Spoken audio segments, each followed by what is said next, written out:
microdose, yeah. Microdose, microdose, microdose, dose. Microdose, microdose, dose. Microdose, microdose, dose.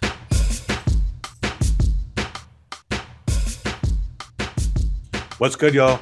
Kush Hayes here, coming to you with the newest edition of the Microdose. Local by choice, international by nature. The second to last episode of the Microdose is kind of crazy. It's I don't know what to think.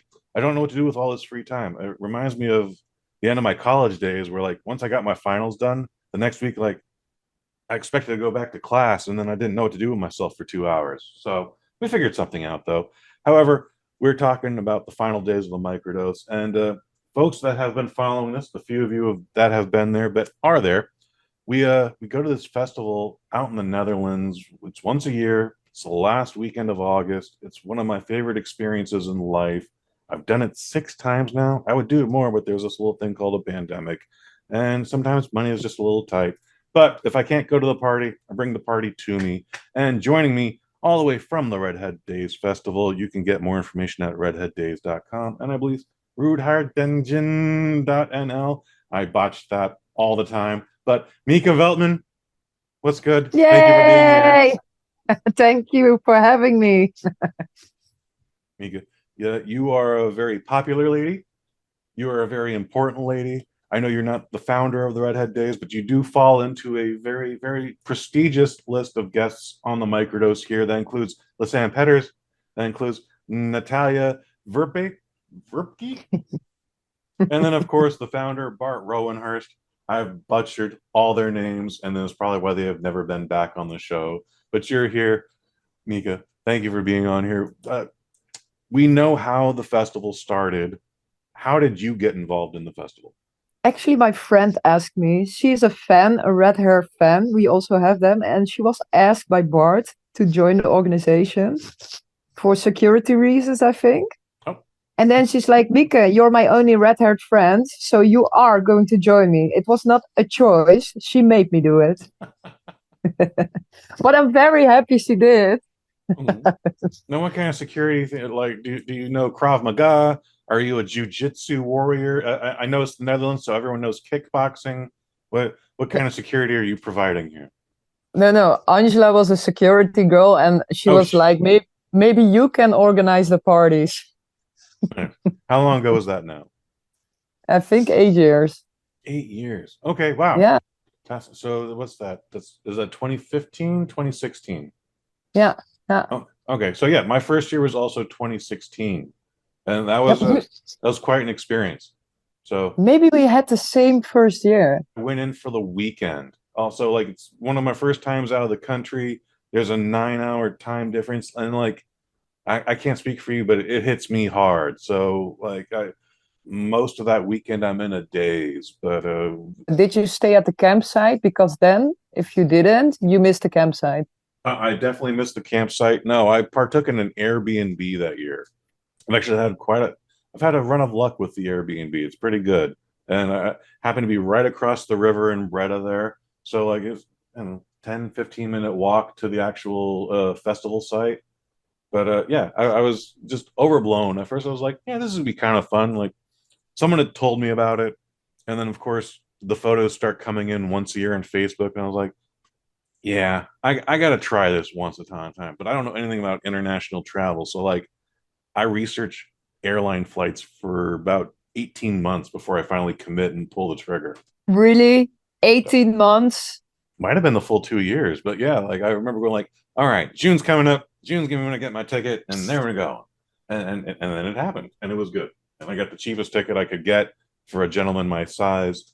I believe I went one way, all the way there. No stops or whatever. The next year I'd try and save like $200, and I was like, oh, I gotta stop in like Germany and then Milwaukee, and none of that is fun whatsoever. That's butt cheap. But cheap. But yeah. But next time when you come to the RedHead Days, promise me you will stay at the campsite. No, I'm too old to stay at the campsite. We have hot tubs in there. You have hot tubs in there? Well, I'm not living in the hot tub, unfortunately. No, I need a bed. I need 4 walls. If I don't have room service, that's okay, but I at least need to like have a refrigerator where I can store food. No, I would love to make that promise, but I cannot make you that promise, unfortunately. Yeah, we do have the refrigerator, and there's a campfire and people singing. Okay, well, so I've been to the campsite. I've hung out during the songs and the get-togethers and the fire. The fire is very nice, but no, I can't. I cannot possibly do the overnight in a tent. They also have you can rent a wagon, a train wagon. Oh, okay. Well, you have Yeah, my attention here. What are we yeah, talking here? and it has it's also at the campsite, but then a bit more the quiet part. So you have Mhm. like the busy part from the festival, and then a bit 50 meters further, there's a quiet park, and then you can stay in the train wagon. There is your fridge is there. There's a nice bed in there. There's some heating in there. I I might need think some there, indoor plumbing though. Yeah. yeah, I think that's a general one. Mhm. I'm going to be a stickler about this. Might be a conservative idea, but I absolutely going to need indoor plumbing. I think they don't have that. It's a general one, and you know the ones with open doors on below, and Mhm. then yeah. Yeah, So I not mean, also not the private one. yeah, I mean, that sounds like a great way to make new friends, but it also sounds like a way to traumatize some people. So I don't know. I can imagine. I will let you imagine. Mieke, what should we be looking forward to Redhead Days 2024? Like, there was a time we could call it Redhead Days 15, but again, the pandemic kind of messed things up. So I'm just going by the year now. Yeah, I think the pub crawl is always a big hit. Love the pub So crawl. the pub crawl, I'm always looking forward to the pub crawl. And now this year in every bar we have a little game that you can play with your group. And in every bar you meet up with another group. I just love it. Mhm. It's the best party ever. And with the kickoff party, we have some small performances during the kickoff party on Friday. So also really cool. And Sunday, yeah, of course, the big group photo with all your red-headed friends. It's an amazing feeling.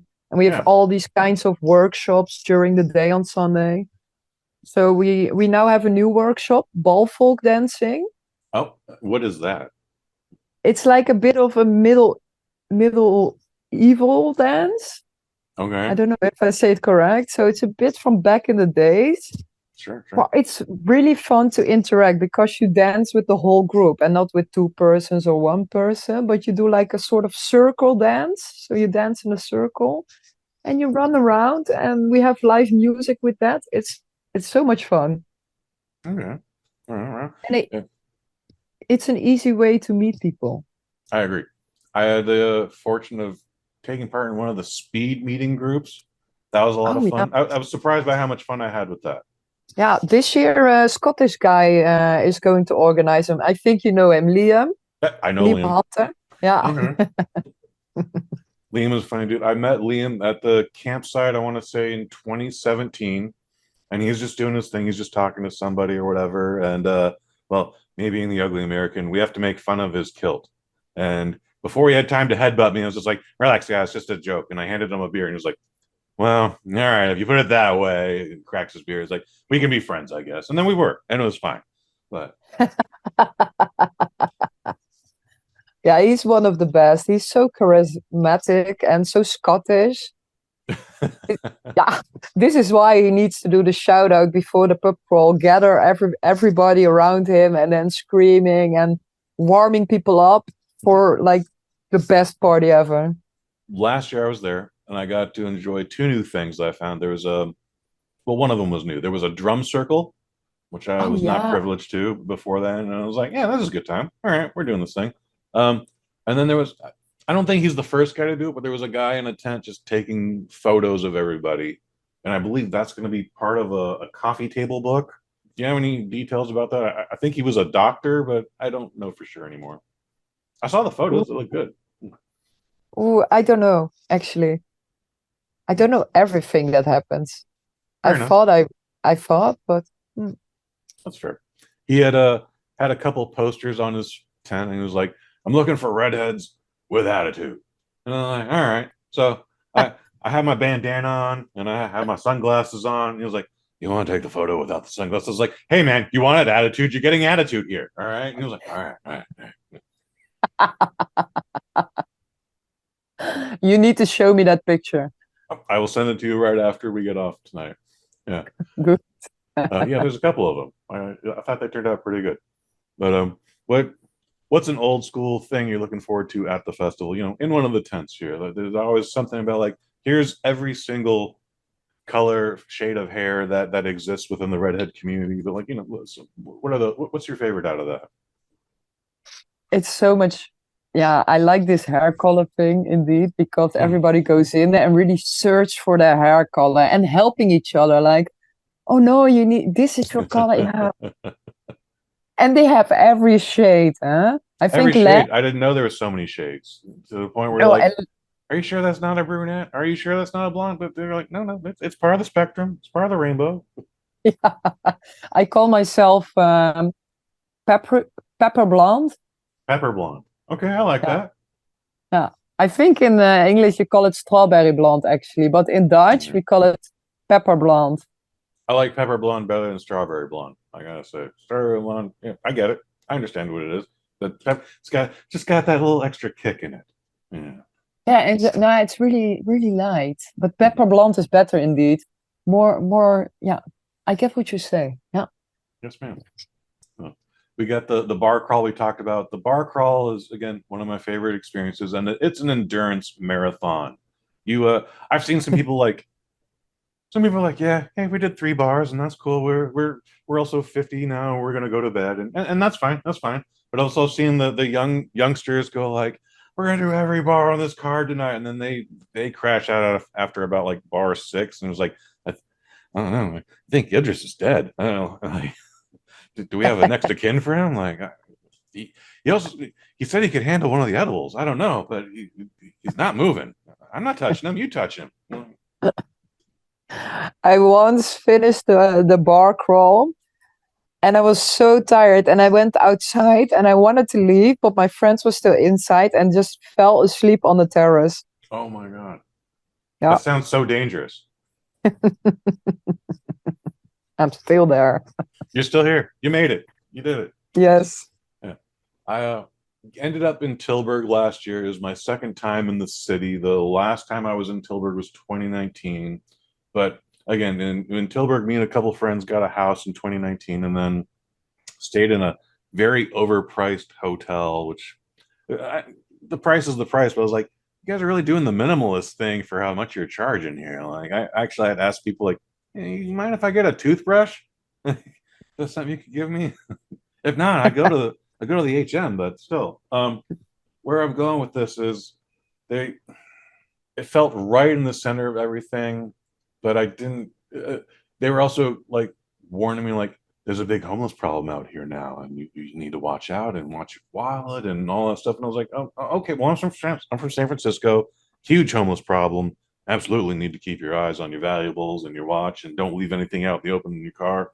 And then I started walking around the city center, and at most I saw 2 homeless dudes, and I'm not sure he wasn't the same guy, honestly. Like, he's like, oh, well, at night I'll sleep under the treadmill at the gym, but in the morning I'll camp in front of the store, and maybe someone will give me a bottle of water, which I did. What can you tell us about Tilburg as far as just like an urban landscape? I think sometimes people are mistaking homeless people and hipster people, we call them. So very hippie-like people. We have them, a bit more cultural people. They are like artists. Mm-hmm. Maybe some people think that there are homeless people, but they're not. They're just. I don't think there's many homeless people in Tilburg, actually. Mm-hmm. Well, I definitely found the one guy. Yeah. Usually there are some Bob Marley types behind the station. Okay. Playing the Bob Marley music. They're every day over there in the rain, in the sun, and they're very chill. But I don't think they're homeless. They live somewhere in Tilburg. Okay, like possibly just staying on someone's couch. Yeah, it's Brabant. We're very laid back in there. I think I work in Rotterdam, and there the problem is bigger. There I really see homeless, but in Tilburg, no. Mm-hmm. Mhm. Mieke, I've known you for so many years now, but I don't know what you do outside of the festival. What do you do for work in Rotterdam, if I may ask? I work in a laboratory. Oh I, shit, yeah, I do that sounds very cool. research. Yeah, for antibodies. Okay, were you a big part of the COVID the situation in Rotterdam? Now we made so I partially work for a hospital and I partially work for a company. Okay. And the company sent ethanol to make sanitizer for the hands because we were running out, and that we Okay. needed to mix ourselves. But I started in a new lab then, and my colleagues have made an antibody against corona already 12 years ago. Fascinating. Yeah, but we make it and then we sell it because we don't have the money to start clinical trials, but companies do. Mhm. So we only do the invention and then we sell it and then we hope it gets somewhere in the clinic. Okay. That's far out, man. That also sounds like a lot of top secret stuff, so I can't necessarily go like, so what are you working on right now? I used to work on snake venom antibodies, so I did some kind of pro bono stuff. Do Okay. you call it pro bono in? Sure. Yeah, you're working for Okay, free. yeah. We got a funds, and then my boss in my lab made a mouse model that doesn't make mouse antibodies, but human antibodies, and then also a nanobody, a smaller one. And then I vaccinate the mouse, get it out, the antibody. So I vaccinate it against snake venom and I produce it in cells and see if it's blocking, That's amazing. basically. Yeah. Yeah. I hope you don't get an immune response because now they use for snake venom, they use horse antibodies. Oh, interesting. And it's okay, it works, you don't die, but you get a immune reaction because it's not your innate cells, it's not human, it's horse. Mhm. So you will lose an arm or you get an infection on your leg and you lose a part of your leg. Oh my God. And yeah, this will be a great model for solving that, actually. Can I ask, is there a situation, is there a disease out there you've been working on a vaccination for or antibody for, and like you just can't get it? Like we've done 500 attempts at this, and we just can't find anything that'll make your eyes go straight. Yeah, my colleague does that. But it's a weird target, CD3, and now we are developing something for brain tumors and stuff like that, and that's Okay. also quite difficult. That's But we will see if we get there. It's really exciting though. It's nice to know that there's stuff out there like that happening. Yeah. Right on, right on. Let's get back to RedHead Days here. So, Yes. what is your favorite bar on the bar crawl? Like I don't have time to memorize them all. I think the most I've ever done in a night is 11 of like 16. The numbers change every year, obviously, but yeah, I think 11 out of 16 is as far as I got. Okay, the karaoke bar is always a big hit, but I think I like Lollipop the best. Lollipop is the bar with the stripper pole. Yeah. Okay, yeah, that's a fun place. Yeah. Everyone talks about the stripper pole. Like if you didn't mention, I'd be like, I don't know what you're talking about. I, We went to I, one bar where it had more stairs than an MC Escher painting. And I was like, oh my God, you sell alcohol in here? Like people are gonna like snap their ankles and die. What the fuck are you guys thinking? This is the worst architecture I've ever seen. Um, it's quite terrifying actually, but I don't remember the name of the bar at all. uh, in Lollipop with the dancing pole in there, I remember Liam going in there with his kilt.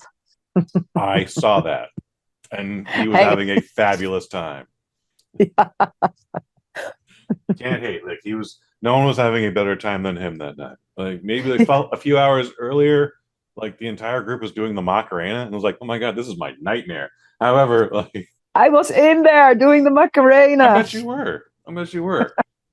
So, but when you're trying to like navigate your way to the back room, and all of a sudden it was like there's a thing where they hit your elbow, like you gotta just like start blocking like you're in a UFC fight or something. Like oh, block the kick, block the elbow.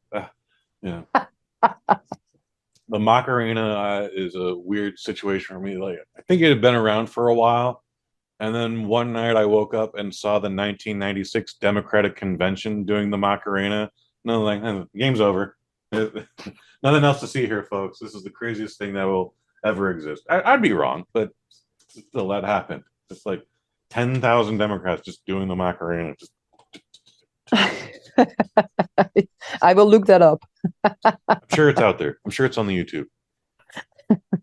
So, when I'm in Tilburg and we're not doing the whole RedHead Days Festival, obviously there's a lot of downtime. I try to get there again. Like jet lag is awful for me, so I try to get there a few days before. I try to stay there a few days after. I like going to the movies, but is there something you could recommend for folks coming out there, maybe for the first time, or who've been there several times and didn't know what to do? Like, what's a good activity to do in Tilburg? I love the La Trappe Brewery. It's like a monastery brewery, and it's in this really nice garden. So when the weather is nice, you should visit it. It's like Okay. the best beer you will ever taste. But if you're not so into alcohol, they have like this really cool museum, the Dolores, and it's like a maze full of art. So it has like 40 rooms Oh, cool. where you like the maze, and it's super cool. I cannot explain too much about it, but it's like a fairy tale where you walk through and you lose the way and you need to find the way out. And it has a rooftop bar as well, so you can see the Tilburg from the roof. It's very high. Okay. But yeah, this is really cool. How far from city center is it? It's in the city center, so It's in the city center? Okay. I think a 5-minute walk from the station, the Meta Maze. And the La Trappe Brewery is like really nice for cycling because you go out of the city, so through the harbor out of the city, and then it's like a half an hour cycling. The great Dutch activity, which you should try. I'd be afraid to navigate just with the traffic rules that I'm not familiar with. But yeah, I have to say I'm very impressed with the Netherlands bicycling protocols. I don't know how to phrase it any better, but here in San Francisco, just like most people, like they demand to share the road and demand to be treated like an equal vehicle, but then they'll run through red lights and almost like get themselves killed. But the car would be at fault. Still, it's a whole thing. Meanwhile, I was in any part of the Netherlands and just like, oh, red light happened, and just sure. Okay, we're waiting. Oh, car goes. Oh, green light. And just jing, jing, jing, and then they go off again. However, I did notice that if you stand in the bike lane, they will not stop for you. You better not stand in that bike lane. You better recognize it very quickly. Anything else you want to touch on about the RedHead Days Festival coming up, or something that you missed that, like, we did that last year, we did that 5 years ago, I thought it was a big hit, but we just couldn't do it this year? Like, I know there was a year where there were hot air balloons involved. I would not have been in that, but Oh but I was like, yeah. that's gotta be a cool thing. All right. Yeah, but it's only a big pain in the ass because when the weather is not good, you need to have the really good weather. No wind, sun, no wind, sun. That's two things we never have. We have too much wind and no sun. It's always raining, so it's never a good day to go on your air balloon. And I like to see more artists perform. Okay. We maybe had Tom Seals, kind of a semi-famous artist from England coming in from the UK. But he cancelled last minute for this year. But I would like to see Ed Sheeran. Ed Sheeran should come to the RedHead Days once. Oh. Are you familiar with the comedian Bill Burr? No. He's bald as an egg like myself now, but he is a redheaded comedian. He's out of the Massachusetts area of the United States, and he's got a very, very tempered redheaded temper. I might send you a YouTube video or two, but he's very funny. I'm a nobody, but I sent him a tweet like, "You should come to the Netherlands in August, bro. It'll be awesome." And of course, I get no reply. However, I think he would kill there. I've brought this up to Bart. I believe I brought this up to Natalia and Lizanne, but I want to do a pro wrestling event there. So we get WWE's Sheamus from Ireland, and then although I wanted to bring in boxing middleweight champion Canelo Alvarez from Mexico. This all costs money, of course, and I can't produce it, so we need the help of the Netherlands government. I need to get involved. This is a bad idea. This is a bad idea. I think it's badass. But talking about this bald comedian with a beard, we Mhm. do have a guy, this coming this year, also a comedian, I think, also bald and having a red beard. Okay. And he's looking for lookalikes, and he's trying to get all his lookalikes to the RedHead Days this year. Okay. So bald and beard, It was the role I was born to play. yeah, you should come. Well, This if you can float the air and the board, the room and the travel, I will be there. But it's not looking too good this year. okay. Maybe Uh, in eight, maybe you should start planning for 18 months, for in 18 months and buy your ticket. yeah, no, we spent just a little bit too much money last year to justify it for this year. So, but yeah, there's always 2025. Like, I'm definitely planning on coming back. You have not seen the last of me. Okay, promise you that. It's good because then you see the difference. I really think we are now finally upgrading the festival. Okay. It should always be the gathering as it is, like meeting the redhead. So how many can you gather? That's the question. But I think we're getting more professional. We have nicer looking festival tents. Hmm. We have the hot tubs on the campsite. Hmm. I think we're getting there. Red-haired people will rule the world for one weekend. For one weekend. For one Yeah. weekend. We're not asking for much. Just one weekend, guys. Uh, there's a festival in London. I think there's a festival in France sometimes. I saw in one of the old programs there was trying to be one in Egypt, which sounded exciting, but I was also like, doesn't sound like there'll be a lot of alcohol there. I don't know. I know a guy has tried in Chicago, but where would you like to see the RedHead Days Festival next? Or have you been to any of them, by the way? No, and I know there is one in Sicily and one in Germany as well. Okay. Um, I think more Scandinavian. I saw in there's in Denmark. We should do one in Denmark. Hmm. I know two friends who would It's, love that.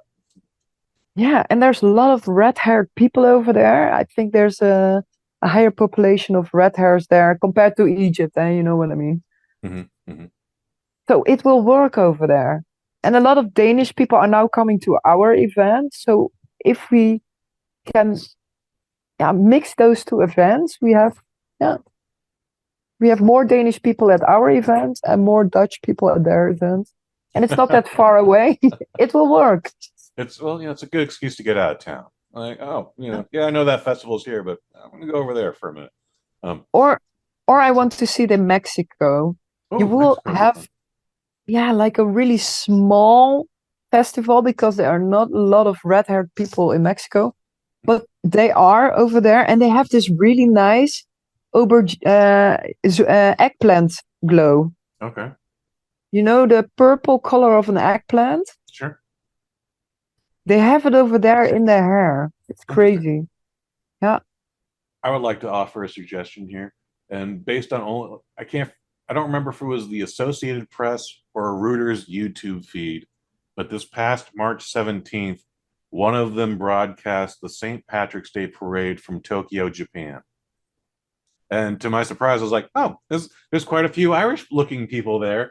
But then there was everyone else was Japanese, but they're doing the Irish dance and they got the bagpipes and lots of green and gold. And I was like, why can't we have the RedHead Days Festival here? I think we would be gods, Mieke. We'd be gods for the weekend, not even just like celebrate. They would love us. They'd be like, I know. stay longer. So I'm We throwing that had out there. we almost did. It's funny that you said that because we had a Japanese guy. He was half Italian, half Japanese, Fascinating. coming to the RedHead Days last year, Matteo, and he was like, "We should do this in Japan. It would be so cool, and we can make a whole event in all the cities and just go in there with 20 or 50 redheads, and then show us because there are no red-haired people in Japan." And then we would do some shows and offer some products, but I think we never Japan would made. get behind it by a lot. Honestly, they're into unique stuff like that. So Yeah, maybe yeah, maybe we're gonna put the meeting on Monday. yeah. I will text him. Outstanding. Mieke, I think we're going to bring this to a close here. I've had an absolute great time. One last thing. Again, the RedHead Days Festival is about socializing. It's about meeting. I know there's a few people that have met there and have now gotten married. There have been children involved. Um, what's a good tip for a young redheaded boy who wants to meet a young redheaded girl? Like, I can't imagine tulips are a good thing out there. Like, probably want something a little less common. So, like, what would be a good icebreaker? Like, hello, I wanted to introduce myself. Here's a flower. I would say not hello, you have beautiful eyes, but I would just say hello, you have beautiful hair. It will work for sure. Outstanding. Mieke, where can we find more information about the RedHead Days Festival, please? You can go to our website. It's I think the redheaddays.com. And we have a Facebook that's very active. And please subscribe to our newsletter. It will give you all the updates and the newest information about what activities are there during the RedHead Days, and all the workshops, all the parties will be on the newsletter very well. You can follow it. There you go. Wow. Unfortunately, I won't be there this year, but I'm looking forward to 2025, and I encourage you guys. Like, this is quite an event to be a part of, and I have a great time, and I'm a little bit sad every time it ends. So I look forward to every year coming up. But this year ain't going to be a thing, unfortunately. But that's just called being an adult, kids. Sucks. As for me, I do some stuff around here. There's a little show we call the Waffle Box.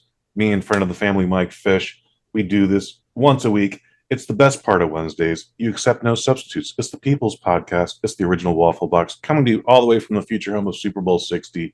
You love us because we do this. We do this because we love you. And for Dr. Mieke Veltman, I've been Kush Hayes. You've been you.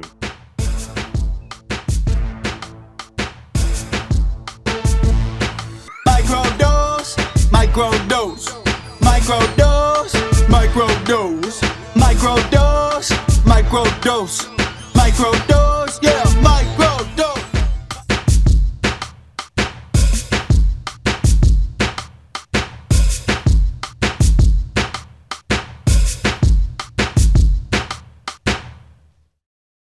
From the Bosnet family. That's butt cheap.